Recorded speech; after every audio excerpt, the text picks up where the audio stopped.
જોઈ લ્યો હવે આપણે કોથમરી મૂકી પડતી ને હવે આવી જશે લહણ નો ખાવા. લહણ ખાઈને મંડાણા છે. જો લહણમાં શું થાય છે, કોથમરીમાં જે થવાનું તે થઈ ગયું.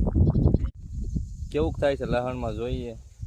આ પાછું 18 વીઘાનું લહણ વાવી દીધું છે. કેટલાનું લહણ થાય છે તે આપણે વિડીયોમાં લહણ ખાવું હોય તો લહણ એમને નથી ખવાતું. જો આવી રીતને કંઈક લહણના કેરા તમે કરવા પડે સીધા, નકર જાય તાંગા બાંગા. આપણું લહણ નીકળે છે કે પછી આ ખપાળિયા કે લાલ થઈ ગયા.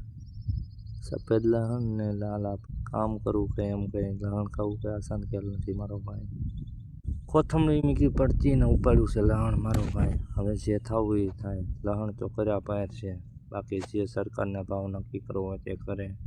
બાકી મમરાના ભાવમાં તો દેવાનું થતું નથી આપણું લહણ. ભરાઈ ગયો ક્યારો ભરાઈ ગયો. લહણ ખાને કે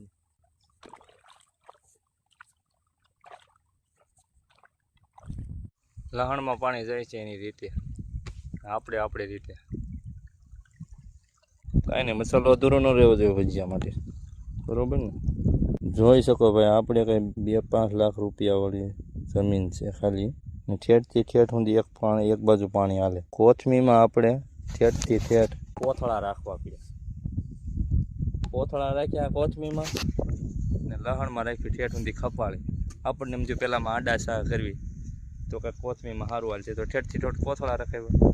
અને આવી રીતના ઊભા સા કર્યા તો ઠેઠથી ઠેઠ આવી આપણી ખપાળી રહી.